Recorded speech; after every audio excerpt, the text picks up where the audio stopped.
Selamat datang para pembelajar bahasa dan pemerhati bahasa di channel saya tentang pembelajaran bahasa dan ilmu bahasa atau linguistik. Pada video kali ini, saya akan memperkenalkan konsep dasar dari Systemic Functional Grammar atau di dalam bahasa Indonesia kita sebut dengan gramatika fungsional sistemik. Dan istilah yang sering kita dengar dari Systemic Functional Grammar ini adalah SFG. Baiklah, untuk memahami apa sih sebenarnya konsep dasar dari SFG itu sendiri, maka saya ilustrasikan dulu kepada dua buah klausa. Klausa yang pertama yaitu John is easy to please, dan yang kedua John is eager to please. Ketika kita melihat kedua buah kalimat ini secara struktur, maka menurut pandangan formal grammar atau grammar yang biasa kita pelajari sebelumnya, bahwasanya kedua buah kalimat ini dibentuk dengan struktur yang sama. Atau dengan kata lain, grammar kedua klausa ini sama. Apa strukturnya? Kedua-duanya dibentuk dari subjek plus be plus adjective plus to infinitive. Exactly. Ya, benar-benar sama. Kedua-duanya dibentuk dengan struktur yang sama. Akan tetapi, kalau kita melihat pemilihan kata easy dan eager dalam dua klausa ini, maka kita akan menemukan perbedaan dari segi makna. Dan formal grammar tidak dapat menjawab pertanyaan itu karena grammar murni hanya tentang struktur. Ketika kita ingin membedakan makna kedua buah klausa tersebut, maka kita harus melihatnya dari ilmu yang lain atau cabang ilmu bahasa yang lain, yaitu semantik. Ketika kita membahas kedua buah klausa ini secara semantik, barulah kita dapat memahami bahwa kalimat yang pertama itu bermakna bahwasanya John itu suka disenangkan. Ya, jadi John suka disenangkan. Sementara klausa yang kedua bermakna John itu suka menyenangkan orang lain. Sehingga kedua buah kalimat tersebut baru tampak berbeda ketika kita kaji dari sudut pandang semantik. Karena kalau secara formal grammar, kedua-duanya ini memiliki struktur yang sama. Ketika kita sudah tahu bahwasanya kedua buah klausa ini memiliki makna yang berbeda, maka ketika kita ilustrasikan atau ketika kita tulis kembali kedua buah kalimat ini dalam bentuk atau struktur yang berbeda, barulah kita jelas bahwasanya kedua buah klausa tersebut memiliki makna yang berbeda. Jadi kalau yang pertama kita buatkan it's easy to please John, maka kalimat tersebut berterima. Sementara yang kedua, it is eager to please John, maka klausa tersebut tidak berterima. Itulah salah satu keunggulan dari SFG. SFG tidak hanya mempelajari tentang struktur, tetapi juga sekalian makna yang ada di dalam struktur tersebut atau makna yang dicerminkan, yang direfleksikan oleh struktur tersebut. Maka pertanyaannya, why SFG? Kenapa harus SFG?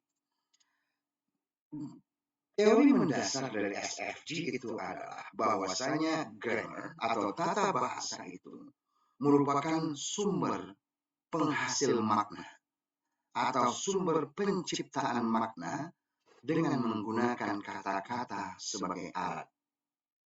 Jadi, di dalam SFG, tata bahasa atau grammar itu dianggap sebagai sumber untuk menciptakan sebuah makna, di mana penciptaan itu menggunakan alat, suatu alat yang alat tersebut disebut dengan kata-kata. Itulah dia SFG, Systemic Functional Grammar. Sehingga grammar menurut pandangan SFG, grammar itu adalah perpaduan dari structure and meaning, struktur dan makna. Menurut pandangan SFG, kita tidak bisa mempelajari struktur saja tanpa melihat maknanya. Karena setiap struktur pasti mewakili makna. Karena apa? Karena grammar itu adalah sumber penciptaan makna. Sehingga dapat kita katakan bahwasanya grammar di dalam SFG mempelajari struktur sekaligus makna yang dipantulkan oleh struktur yang kita gunakan. Itulah keunggulan SFG dibandingkan dengan formal grammar. Ketika kita cobakan SFG ini ke dalam teori peluang, saya membuat di sini ada 10 buah kelereng dan ada 10 buah kata. Maka, ketika kita ujikan menurut teori peluang, ketika saya ambil satu kelereng, ketika saya keluarkan satu kelereng dari wadah tersebut, maka tinggal ada 9 kelereng. Dan ke-9 kelereng itu memiliki peluang yang sama untuk diambil. Jadi, artinya secara acak kelereng yang manapun kita ambil, masing-masing kelereng yang tersisa tadi itu memiliki peluang yang sama untuk diambil, untuk menemani kelereng yang telah kita ambil sebelumnya. Akan tetapi, ketika teori peluang ini kita aplikasikan ke dalam SFG, sebagai contoh, dari 10 kata yang ada, Tom, Bruce, has, Diana, pregnant, Walt, mine, is, snows, pretty. Oke, kita ambil salah satunya. Kita keluarkanlah Tom dari kelompok kata tersebut. Maka, Tom itu sudah kita hapus. Sekarang, apakah sisa atau kata-kata yang lain, 9 kata yang lain itu juga memiliki peluang yang sama untuk menemani Tom? Maka jawabannya tidak. Dengan kata lain, 9 kata yang tersisa itu tidak memiliki peluang yang sama untuk menemani Tom.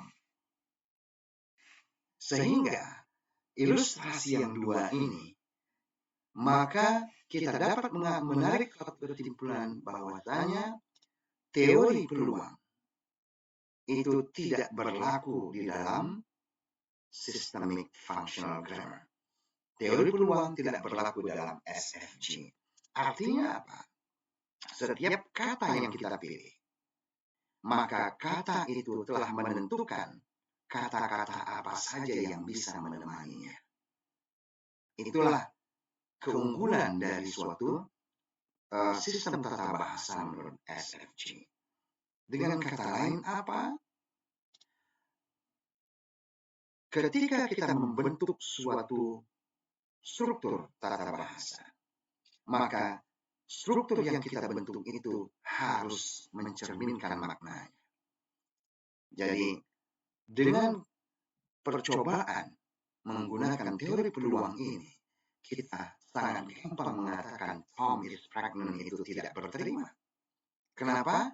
Karena pregnant ini tidak memiliki peluang untuk disandingkan dengan kata Tom. Tom is pregnant itu tidak berterima. Kalau dalam formal grammar, kita baru tahu Tom is pregnant itu tidak berterima ketika kita mempelajari teori tentang relasi makna. Bahwasanya Tom itu memiliki makna konseptual male, sementara pregnant itu memiliki makna konseptual female, sehingga kedua-duanya itu tidak dapat digabungkan secara makna.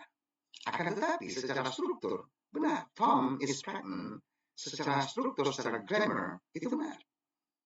Akan tetapi, di dalam functional grammar, ketika kita memilih satu kata, maka kata-kata yang lain ini tidak memiliki peluang yang sama lagi untuk menemani kata yang telah kita pilih pertama tadi.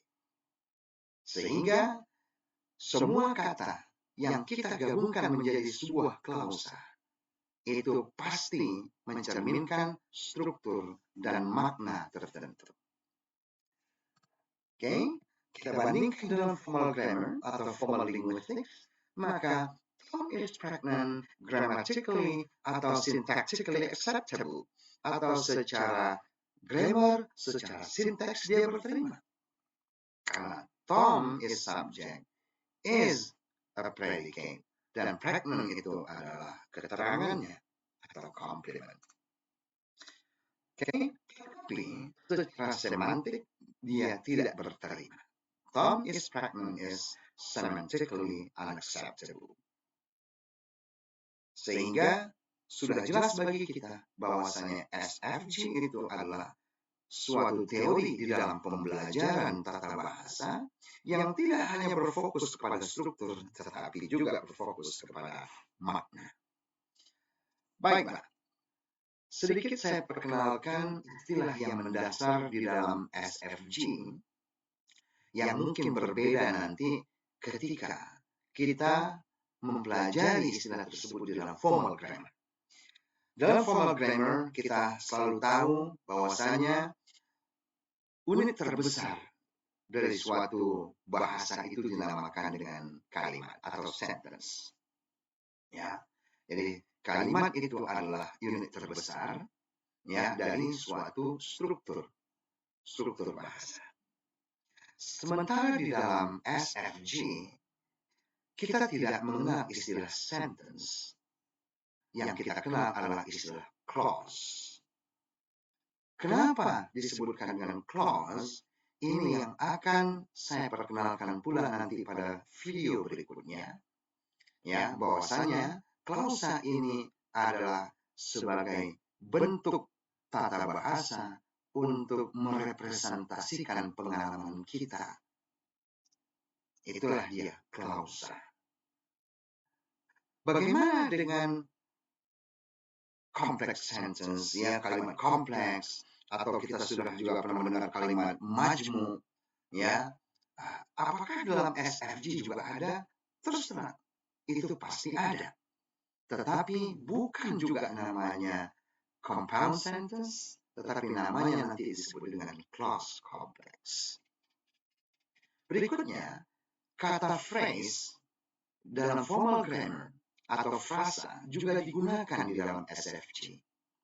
Akan tetapi, makna frasa pada formal grammar itu berbeda dengan makna frasa pada SFG. Di dalam formal grammar, phrase itu merupakan unit yang lebih kecil dari sentence yang tidak mengenal, maksudnya yang tidak memiliki predikat. Jadi kumpulan kata yang tidak memiliki predikat itu kita sebutkan dengan frasa. Akan tetapi di dalam istilah atau terminologi SFG, kata frasa tersebut tidak digunakan untuk semua kelompok kata. Tidak digunakan untuk semua kumpulan kata. Frasa di dalam SFG hanya bermakna kumpulan kata yang merupakan hasil dari pengurangan klausa. Ya, kumpulan kata yang merupakan hasil dari proses pengurangan kata. Sebagai contoh, misalkan kita menyebutkan the man who gave me flowers menjadi the man giving me flowers, maka yang the man giving me flowers ini dapat kita sebutkan sebagai phrase karena telah terjadi proses reduksi klausa di dalamnya, yaitu dengan cara mereduksikan, menghilangkan predikat di dalam klausa tersebut. Kumpulan kata yang tidak merupakan hasil dari reduksi atau pengurangan klausa, maka itu disebut dengan grup. Maka kalau dalam formal grammar kita mengenal istilah prepositional phrase, maka di dalam SFG yang kita kenal adalah prepositional group. Kita mengenal istilah noun phrase, frasa, nomina, maka di dalam SFG yang kita kenal adalah grup nomina. Oke, itu dia perbedaannya walaupun sama-sama menggunakan kata frasa. Satu lagi yang saya perkenalkan di sini adalah verb, yang dalam bahasa Indonesia kita terjemahkan dengan kata kerja. SFG merasa penggunaan kata kerja tidak tepat, karena kata kerja itu mengindikasikan ada sesuatu yang kita kerjakan. Oke, kalau kita mengatakan saya memukul dia, jelas ada pekerjaan yang nampak, yang jelas saya lakukan memukul. Ada pekerjaan yang jelas saya kerjakan. Akan tetapi ketika saya mengatakan, oh I see, oh saya paham, maka apa yang saya lakukan di sana? Apakah saya mengerjakan sesuatu? Tidak. Maka SFG menggunakan istilah proses. Walaupun tidak ada pekerjaan yang saya lakukan, tapi ada proses yang terjadi di sana. Sehingga istilah verb tidak diperkenalkan di dalam SFG. Verb itu diwakili oleh proses di dalam terminologi SFG. Di dalam SFG, kita diperkenalkan kepada fungsi bahasa. Kenapa kita diperkenalkan kepada fungsi bahasa? Karena kita menggunakan bahasa. Apapun bahasa yang kita hasilkan, wajib dia memiliki fungsi. Maka, di dalam pembelajaran SFG, fungsi bahasa itu ada 3 secara garis besar. Yang pertama yaitu fungsi ideational, yang kedua adalah fungsi interpersonal, yang ketiga adalah fungsi tekstual. Maka apa sih perbedaannya? Kita lihat ideational metafunction atau ideational function, fungsi ideational, fungsi yang ideal. Fungsi bahasa pada dasarnya itu adalah menceritakan pengalaman. Maka itulah yang dinamakan dengan fungsi experiential. Itu dinamakan dengan fungsi experiential. Dan selanjutnya, ketika kita membuatkan pengalaman kita, menceritakan pengalaman kita dengan bentuk sebab akibat, dengan bentuk perbandingan, maka akan terdapatlah di situ namanya fungsi logis. Makanya fungsi ideational ini akan dijelaskan dalam bentuk fungsi experiential dan fungsi logis. Dan pada video berikutnya, para pemirsa dapat melihat bagaimana konsep dasar dari fungsi experiential maupun fungsi logis tersebut. Begitu juga dengan fungsi interpersonal dan fungsi tekstual. Kesemua fungsi bahasa ini akan dapat ditonton pada video saya berikutnya.